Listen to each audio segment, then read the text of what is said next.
You're watching The Experience, Comic Culture and Sales, streaming live daily to Facebook, YouTube, Twitch, and Twitter. So, I was prepping for today's show last night, and I had already pulled all the key collectibles. I knew the topic. We were going to talk about the Dungeons and Dragons movie finally, because I got a chance to see it. Kyle said he'd come on and talk about it too. Yeah, I was all set to go. I did up the graphics for it. I posted them into the Slack channel so JD could make PowerPoints and stuff. And as I'm sitting there, I'm looking on YouTube, and I see a post from John Romita Jr. that his father has passed away. Now, John Romita Sr. was a legend and an icon. Just an absolutely brilliant artist and a brilliant man. I mean, you could go online right now and to any of your favorite comic creators, they have most likely posted something about JR Sr. and it will talk about his kindness and his talent. There was a question for a while, maybe a year or so back, talking about the Mount Rushmore of comics. And I didn't think that was fair because some of the big names would get up there quickly and, who created Superman? Well, there you got two people right there. And there's only 4 heads on Mount Rushmore. So in my mind, I kind of changed it to, the Mount Rushmore for DC and the Mount Rushmore for Marvel. And when you're thinking of the people that made Marvel what it is, well, Stan Lee has to be up there. Jack Kirby has to be up there. Steve Ditko. And my 4th would be John Romita Sr. So today we are going to put aside the Dungeons and Dragons talk. We'll do that tomorrow. Today we are going to focus on John. We're not going to do the news. We'll do that tomorrow. We'll catch up on all the news tomorrow. We'll catch up on everything tomorrow. Today we're going to pay tribute to John Romita Sr. I've got a brief history about him, and then Kyle's going to come on, and we're going to talk about the man's legacy and his impact on the comic industry. And if you have any stories, whether it was ever meeting him or the effect that his books had on you or anything like that, please feel free to share them. So this is going to be kind of a tribute episode to John Romita Sr. So stay tuned. We'll be right back.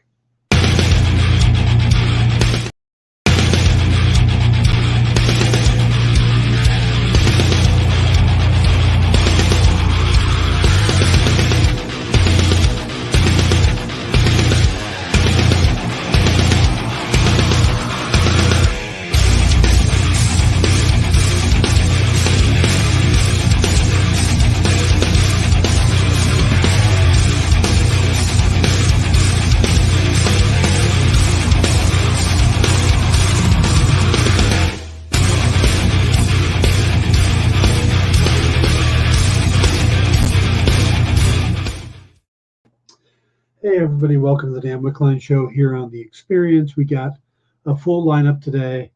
Comic collectibles right after this.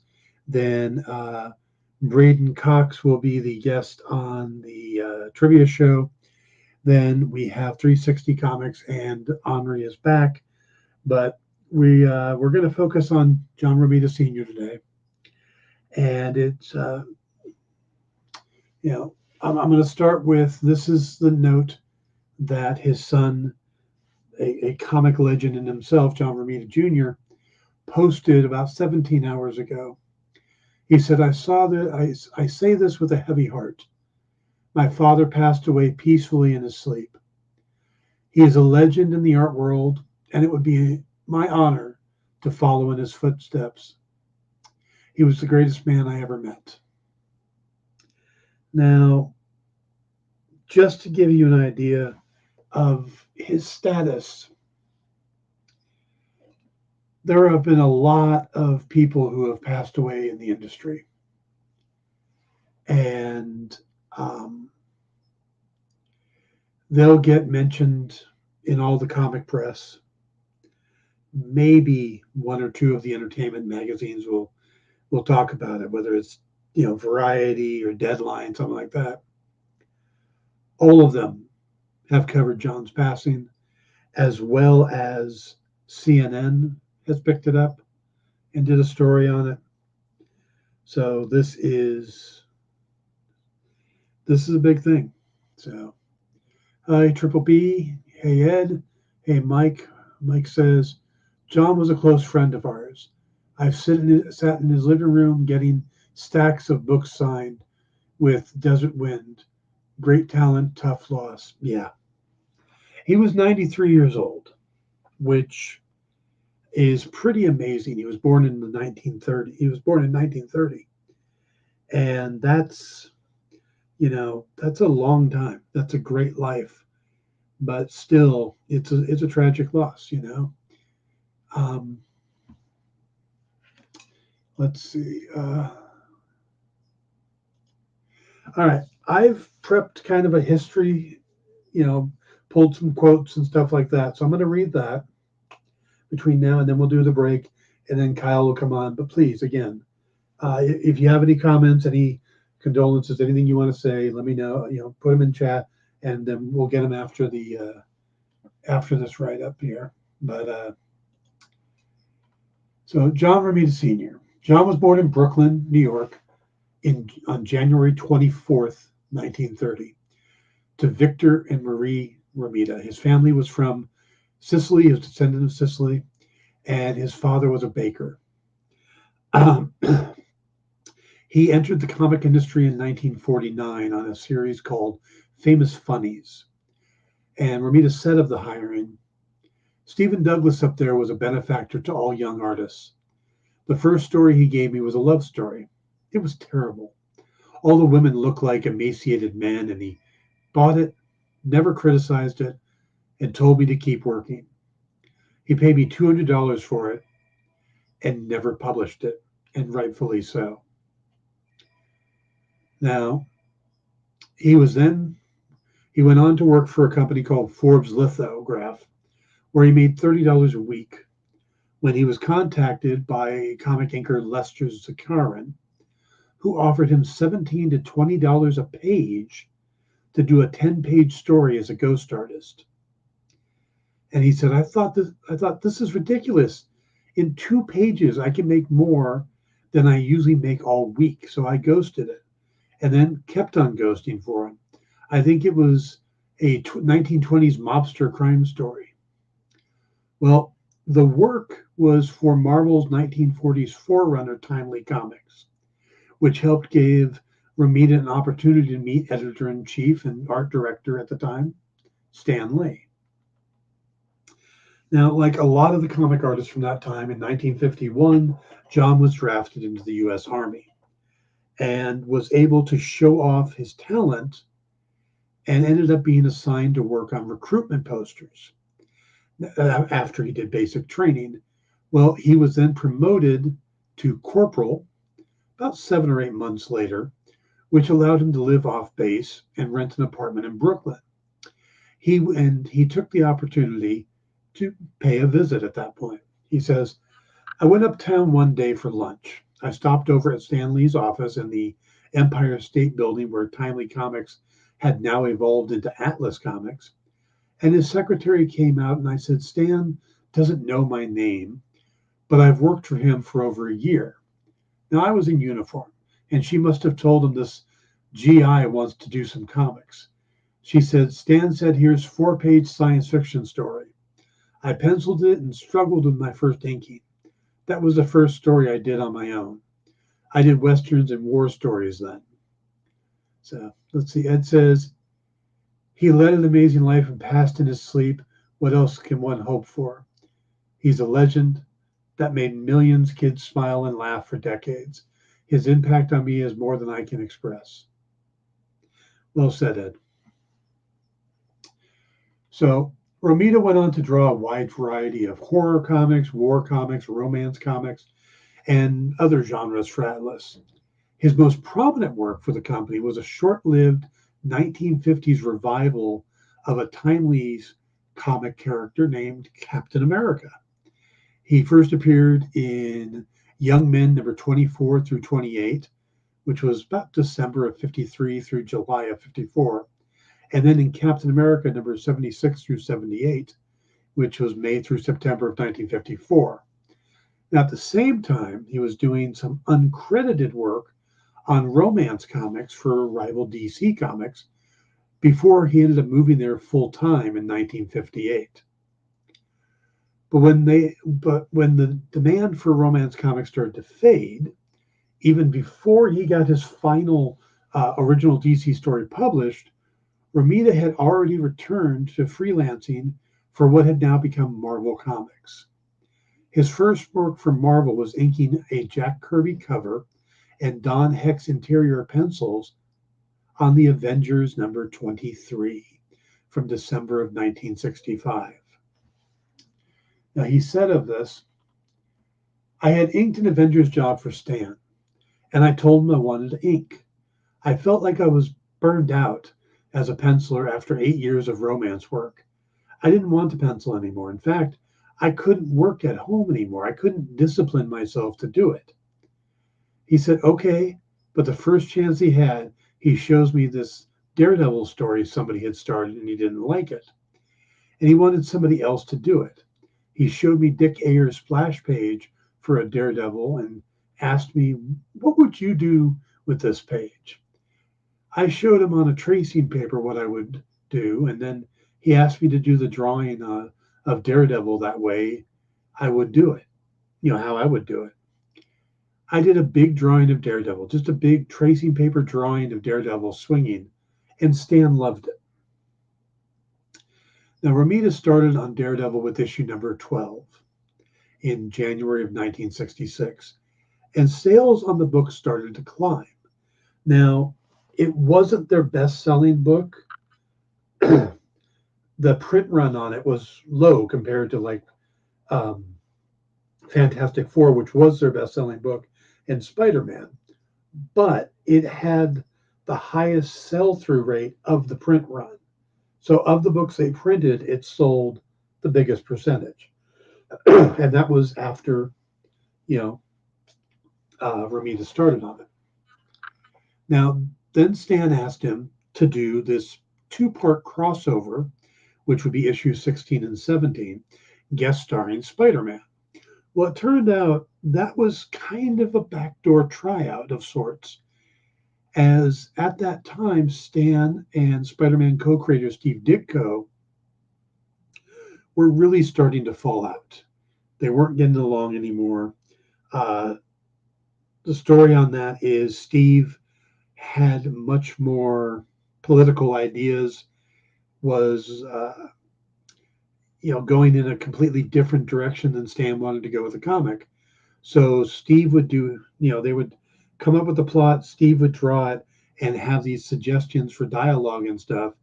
And Stan didn't want to go that direction, so he would go pretty much the opposite direction, and this irritated Steve.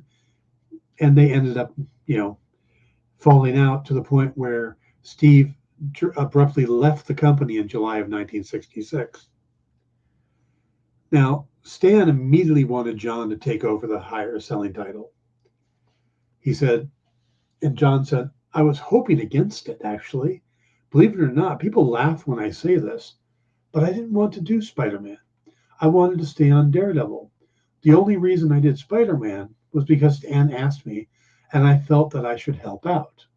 Like a good soldier, I never really felt comfortable in Spider-Man for years. I felt obliged to mimic Ditko because I was convinced in my mind that he was going to come back in 2 or 3 issues. I couldn't believe the guy would walk away from a successful book that was the second highest seller at Marvel. After 6 months, when I realized it wasn't temporary, I finally stopped trying to mimic Ditko. I was doing these 9-panel pages and thin lines, and I was doing Peter Parker without any bone structure. Just like that, just like Ditko was doing, I thought. Within a year of taking over the title, Romita helped The Amazing Spider-Man pass the Fantastic Four as the top-selling Marvel comic. Now, I couldn't find it while I was doing my research, but there really was some consternation for him of not wanting to leave Daredevil because he felt that he could really make a name for himself on Daredevil. He felt it was a character that, unlike Spider-Man, which was synonymous with Steve Ditko, or the Fantastic Four that was synonymous with Jack Kirby, with the with Daredevil, he could really make that his because there hadn't really been, Bill Everett was the original artist on Daredevil, but he couldn't get things together. Wally Wood came in for a while, didn't last that long. So Romita really thought he could make a name for himself on that book, and actually had gone on a family vacation, and through all of that finally decided, well, I'll fill in on Spider-Man until you get somebody, and stayed on it for a very long time. Now in 1973, when Stan moved up to being publisher and all the big titles, John was promoted to art director, and it was a position that he would hold well into the late 1980s. Now, while in this position, he helped create some of the big name characters for Marvel, whether he actually created them or helped out on the design. Stuff like Wolverine, Mary Jane Watson, of course, the Punisher, Nova, Kingpin, Werewolf by Night, Luke Cage, the Vulture, Bullseye, Brother Voodoo, Hammerhead, Gladiator, Firestar, Shocker, Robbie Robertson, Satana, even the Rhino. Gary Conway talked about the creation of the Punisher and how originally he had done his own drawing and had just a little skull on the chest, and John didn't think that was good enough, and that it needed something more iconic, and he's the one that made the skull bigger, taking up the full chest type thing.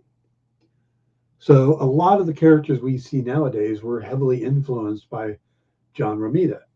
And if you think about it, he launched his career on Spider-Man in many ways. That's where he became kind of a household name. And he was coming in after Steve Ditko. So that was not, tiny shoes to fill. That was a huge thing to do. And like he said, he tried to mimic Ditko for a while, but eventually he kind of got his own style. And I think for a lot of people, maybe not, a younger audience, but anybody who's 40s, 50s, 60s, if you close your eyes and you think of Spider-Man, there's a good chance that it's a John Romita Jr. or a senior image you're thinking of. He was kind of the quintessential in that.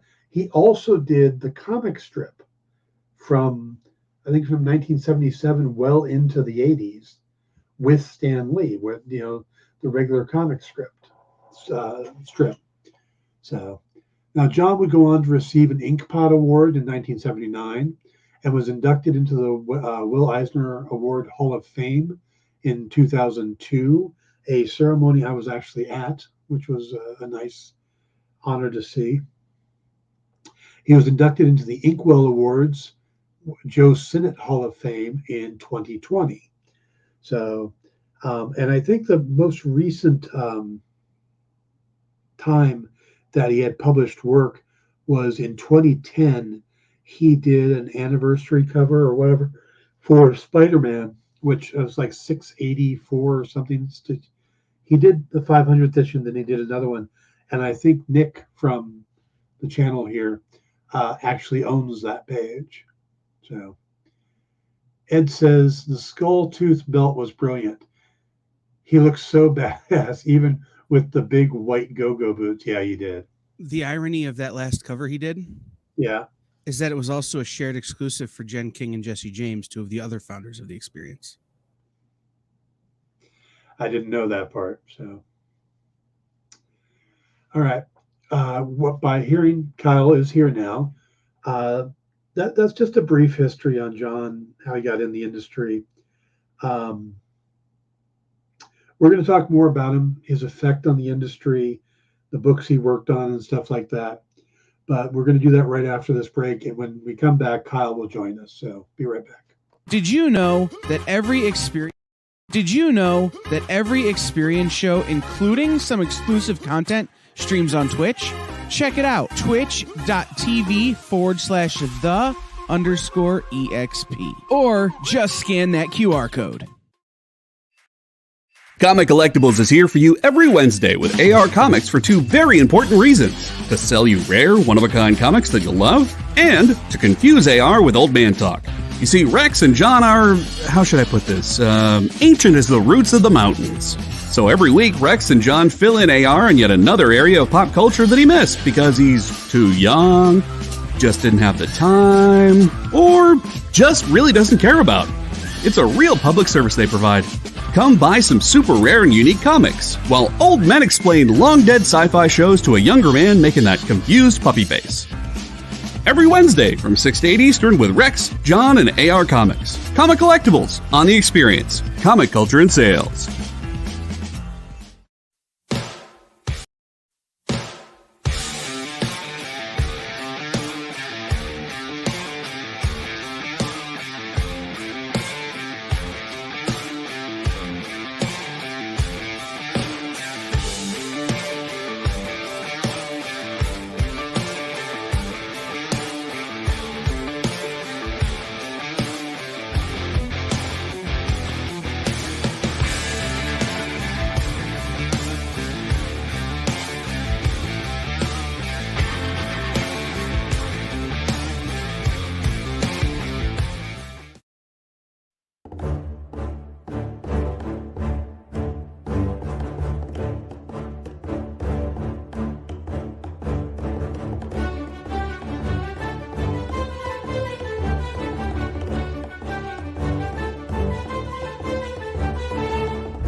Hey everybody, welcome back to the Dan Wickline Show.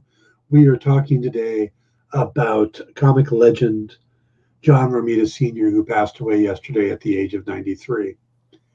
Kyle is joining me so we can, kind of reminisce and talk about just his impact on the industry. Something that came to my mind is I started the show talking about the Mount Rushmore of Marvel Comics, and the idea that it's Stan, Jack, Steve, and John. And just thinking about those three artists, how incredibly different they were. Because normally when you went into a comic company, there was a house style back in the, in the 60s and the 50s and stuff. And you look at Jack Kirby, and he had basically this very angular, bombastic art style. Everybody was bigger than life, and the anatomy was never that important, as was the posing and the action. Ditko drew, I don't want to say realistic, but more relaxed proportions, you know, the small wiry kids and stuff like that, where John really did have a romance style to him. And if you look at his catalog of work, he did have about 10 years or so of working on DC romance books, and then everything else is at Marvel. And we think about his drawing of Gwen Stacy, or the picture of Mary Jane Watson with the "Face It, Tiger, you just hit the jackpot" thing. He drew these amazingly beautiful women. And as much as I appreciate both Steve and Jack, neither one of them drew amazing women. I think part of what we have to talk about too, when we talk about that, is the era in which these guys started. Right? You look at Steve Ditko, you look at Jack Kirby, the era in which they started their careers, drawing women didn't matter. Because you were drawing Westerns, you were drawing war stories, you were drawing that kind of stuff. And it wasn't until the romance era really popped up, and those guys were already established in a way, that the female figure mattered. And, we talk about his work in romance, and my buddy Ted Sikora had a chance to do a documentary segment with John Sr. And the Romita family and John decided not to be included in the documentary, but they have the footage. Excuse me. And Ted posted this in his tribute, and he said, when asked about his work in romance and its influence on his superheroes, Romita said, "I think romance comics, were responsible for me to bring subtlety to my stuff, to add excitement when no excitement was happening. If I had a woman who was thinking about leaving somebody or thinking about how her boyfriend just betrayed her, just a girl standing there with a sad look on her face, I would throw a bandana around her shoulders or neck, flowing in the breeze, or her hair floating in the breeze. I never had anybody standing straight up and down if I could avoid it. I would bend them over, I would twist them. The whole thing taught me how to make something out of nothing. Romance taught me that. I never got a chance to do much with Westerns or war or mystery stories."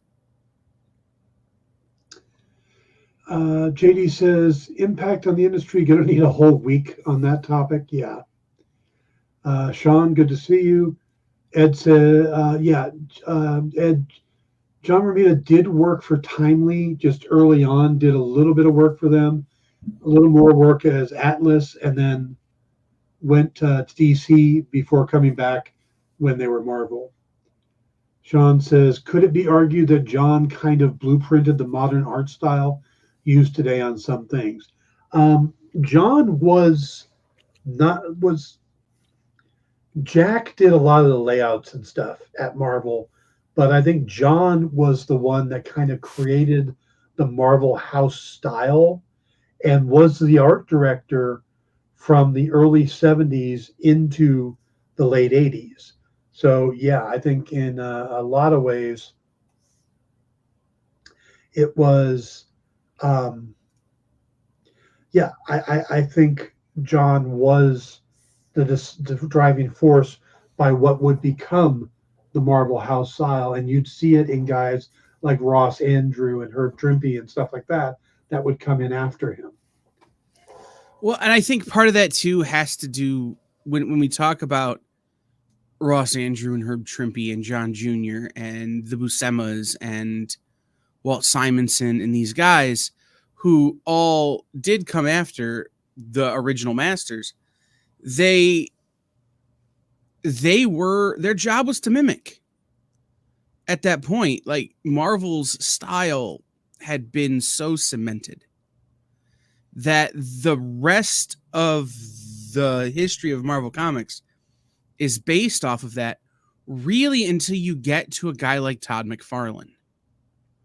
Right? The style didn't change too much until you started seeing Todd and Jim Lee and some of these guys in the mid to late 80s, early 90s, going back to more of that Kirby-esque, angular, over-the-top anatomy. Yeah. When you think about, and we've been talking about the romance comics and the drawing of women in comics looked basically the same as the way John drew them until J. Scott Campbell and some of these guys showed up. It's this idea of, if it ain't broke, don't break it. And Marvel, and because of the way Marvel was doing things, DC having to mimic that to keep up, really had their hands sort of forced, because the style and the quality was so high. To do something else would have been to sign your own death warrant. I think about, when I think about John Romita Sr., I think about talking to John Jr.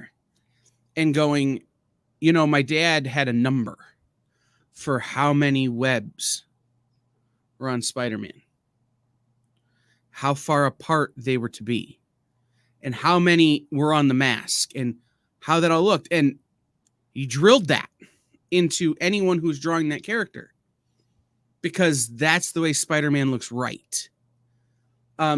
You talk about, the Marvel bullpen style and the Marvel house style. And by the time the 80s rolled around, when you had guys jumping back and forth, sometimes at a day's notice between companies, you had the Romita influence coming from Marvel, and you had the Gil Kane influence coming from DC, and to some people it was the Carmine Infantino influence. Mm-hmm. But those guys are both influenced by the same people. So you just had two interpretations of the same original concept being taught to the next generation and the next generation and the next generation, and it turns into this bloodline, for lack of a better term, of creative styling. Yeah. And that's why when you talk about, you open the show about the Mount Rushmore, and I didn't do Marvel and DC. I did writers and artists. Writers that changed the game, artists that changed the game.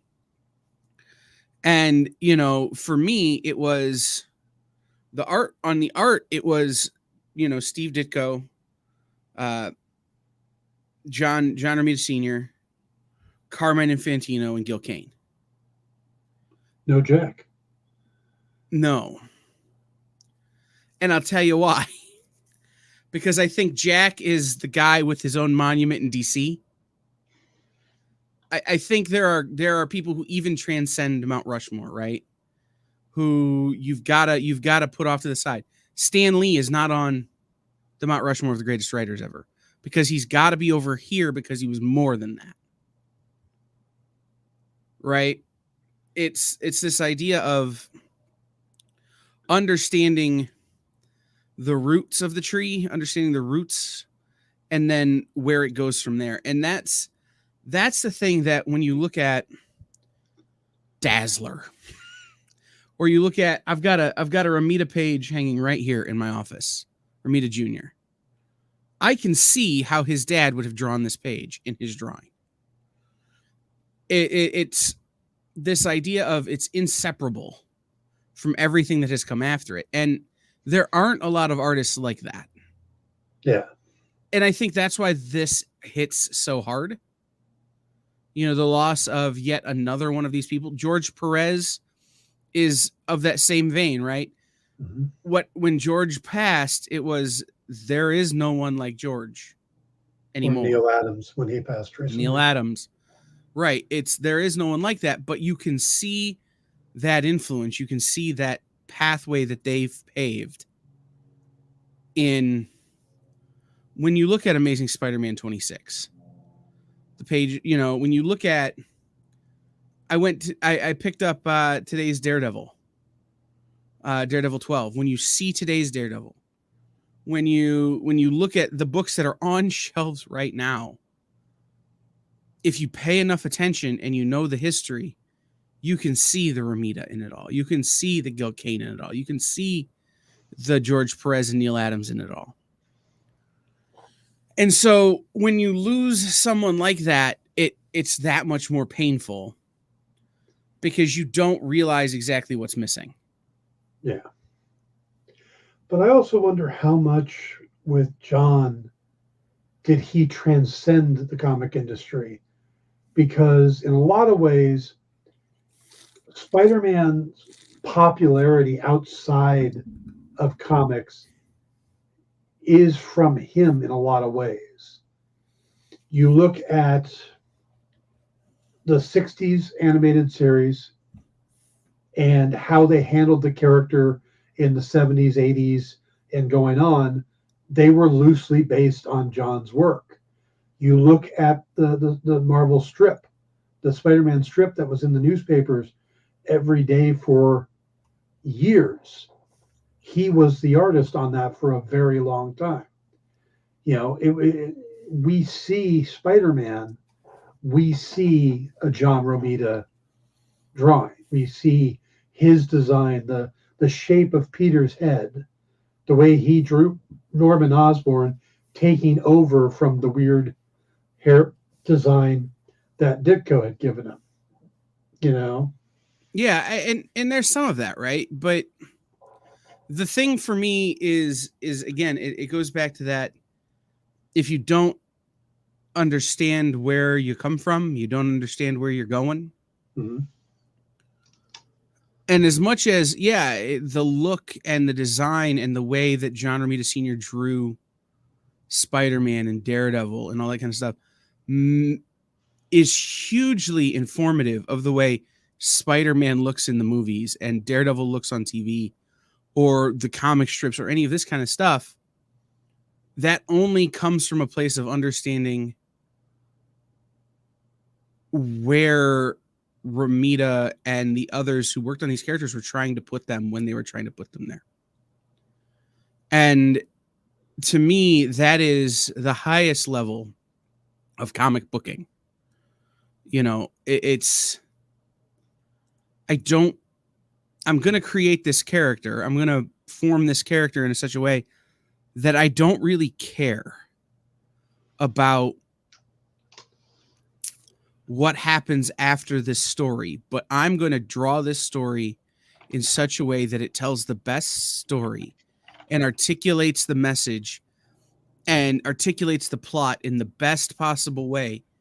And that, because of that, will transcend whatever else we're doing. Yeah. You know, I don't think those guys back then were thinking, well, you know, if we draw this in such a way, we can make a plush toy. No. Stan was, but the bullpen wasn't. No. You know, it's this idea of no. We're going to draw this with a story in mind, not with the next thing. Yeah, I think the thing that people don't realize is that in the 60s and the 70s, being a comic artist wasn't a prestigious job. It's what you did while you were looking for work in the advertising industry where you could get something steady. When he went back to Marvel, John was looking for an advertising job and had just been offered one where he was going to make $200 or $300 a week, and Stan had to promise him that he would pay him that much to get him to come back and do comics. Yeah, right. It's back then, and I've heard stories about this from other contemporaries of John Romita Sr. and of from some people who worked at DC at the time. You didn't tell people you were a comic book artist. You just said, "Oh, I draw." You know, and people didn't ask another question. They didn't know if you were an architectural draftsman or a mechanical draftsman or you were doing advertising or whatever. You just said you drawed. You drew. If you told people you were in comics, they would look at you funny. And that all goes back to that story that Neil Adams would tell about trying to get recognition for Simon and Schuster, or Siegel and Schuster. Where just nobody wanted to own up that they were those, that, you know, that they knew who those guys were, because it wasn't the kosher, or it was gauche to be in comics, or it was to talk about that kind of stuff. It just wasn't something you did. And you had this era, and I think John Romita Sr. was part of that. Again, I think Walt Simonson, Neil Adams, some of these guys were part of that, where they broke that barrier down by saying, no, we're comic artists.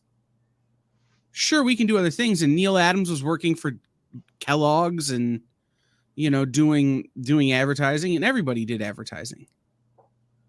But they were the first ones to say, no, I'm a member of CAPS, or I'm a member of, you know, whatever organizations they had back then. To say, I'm a cartoonist, I'm a comic book artist. And to kind of remove that stigma. Yeah. And in that regard, from a social standpoint, I guess, that's one of the other areas where I think Romita Sr.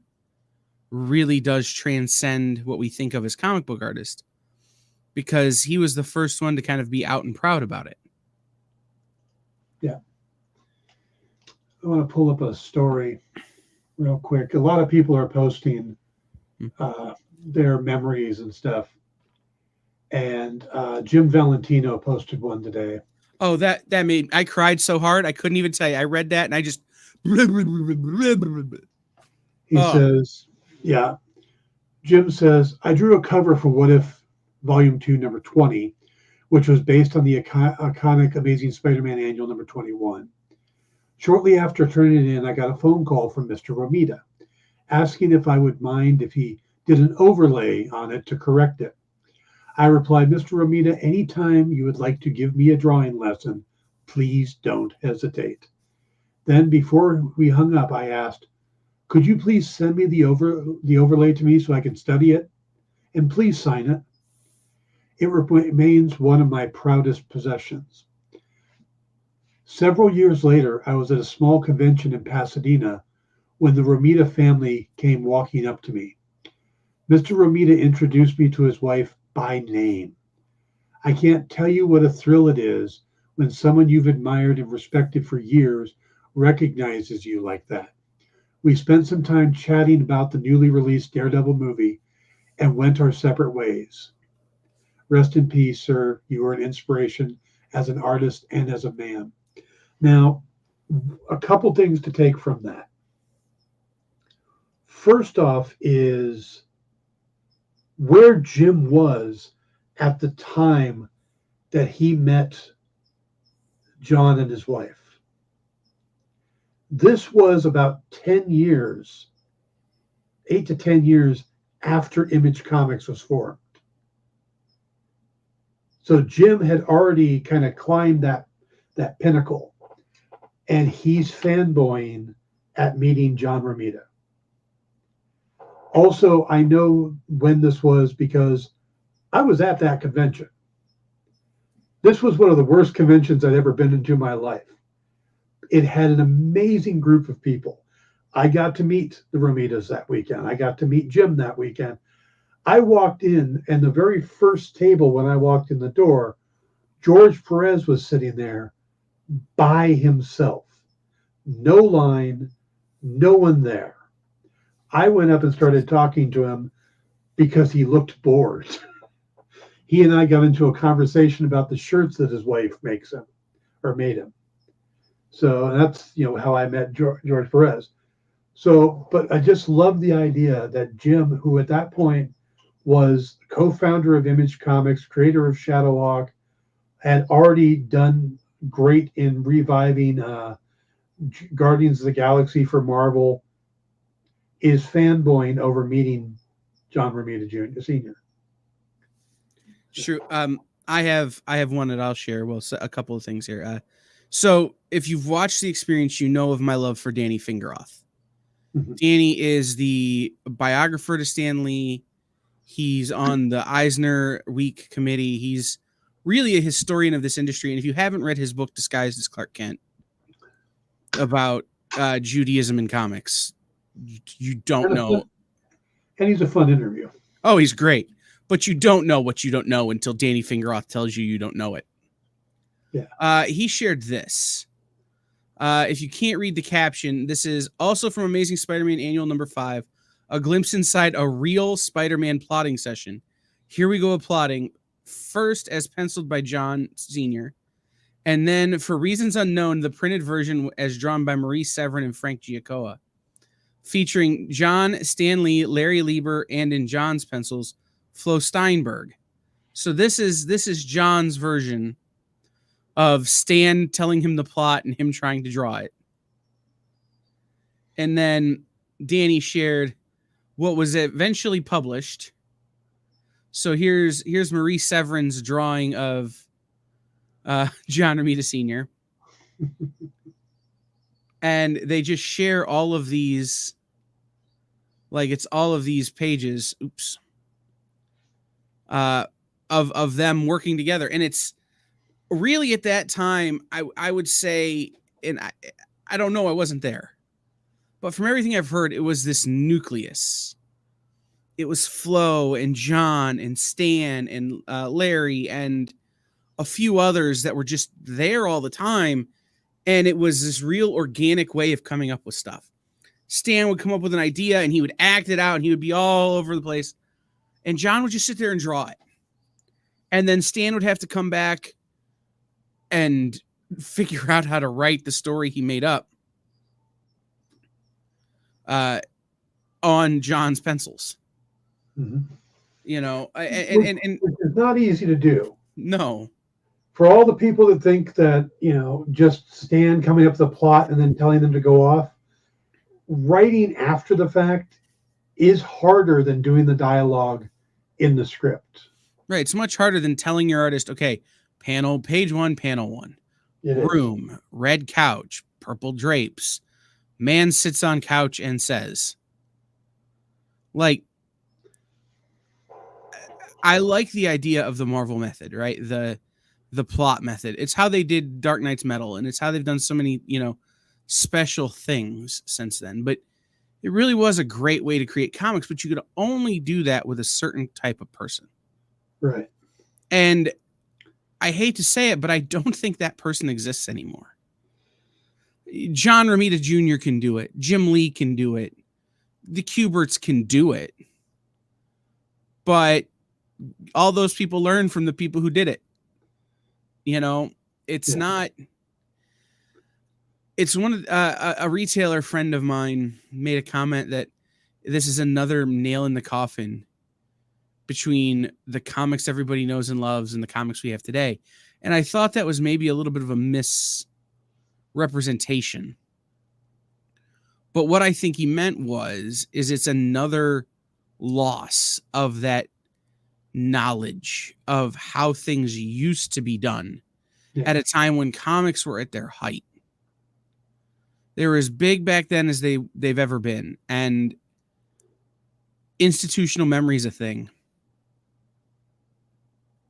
So I put on Facebook last night that I really don't have the words to describe how I feel about this. And John was someone I'd never met. I never got to meet John Romita Sr. I've met John Romita Jr. on number of occasions, and we've talked and we email. But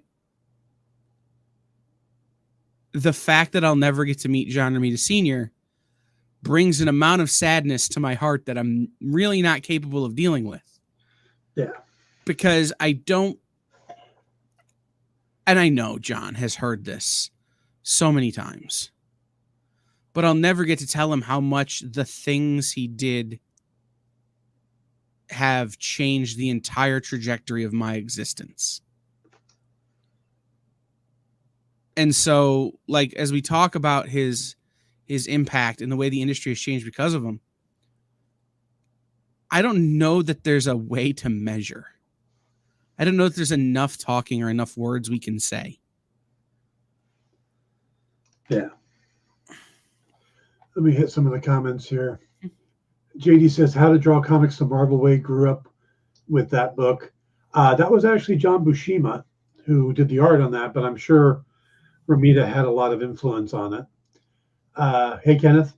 CJ says, he was important to me since I was 10. If anyone saw my Instagram, I'm sure they know the story. He was so humble about his work. Yeah, that's the one thing I've been hearing like crazy is his kindness, his humility. Sean says, dead honest truth, I didn't know the history of comics and Mr. Morita until the experience, not the experiment, started. Sean's a punk. And I have you all to thank you for getting me to learn about and respect where comics have come from. CJ says, damn, that looks like art of mine when you had the drawing Romita did. I sent to him for thanks his 1965 attic work. CJ also says the Marvel method was a scrappy seasoned illustrator for scrappy seasoned illustrators. I tried to do the Marvel method with one artist. It was Ben Templesmith. He had just come off of 30 Days of Night. He was doing his Sovereign 7 book, or I think that's what it was called, something like that. And he wanted to do, as he described it, a story about guys in suits with samurai swords. And I said, okay, what else do you want in it? He goes, guys with suits with samurai swords. I went, got it. So I spent an evening, wrote out a plot, sent it to him thinking he'll give me his thoughts. I'll write up the script. But he came back, he goes, this is great. I can work from this. Like, okay. We got it approved. It got picked up. And then he was supposed to start working on it and called me up. He goes, can you script this? I can't do this. I'm like, absolutely. I'm going to ask him about this now when I see him again in a few weeks. I'm be like, hey, so guys in suits with samurai swords, you couldn't Marvel method it?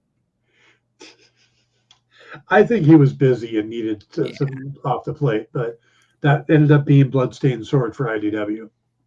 Yeah, no. And I remember sitting at Retailer Summit years ago, and on stage is,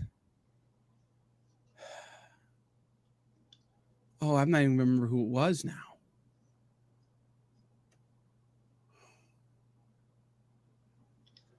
It had to have been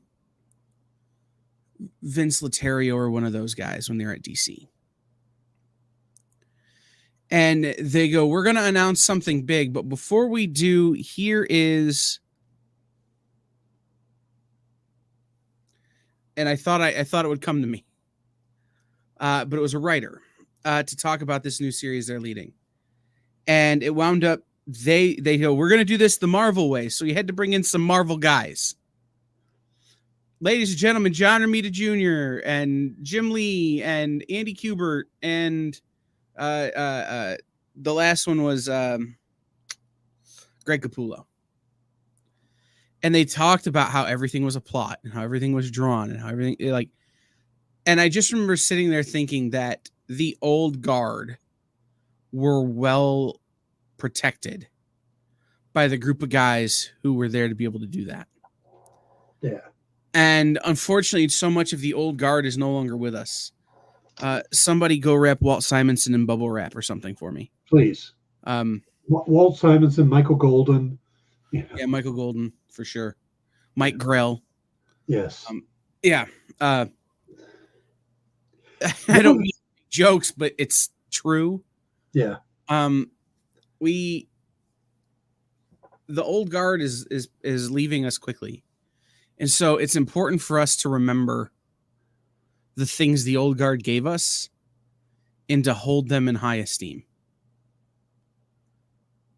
And I think that's the takeaway from this for me. The one thought that came to my mind is with how good John was and with what he did with Spider-Man, making it the best-selling Marvel comic.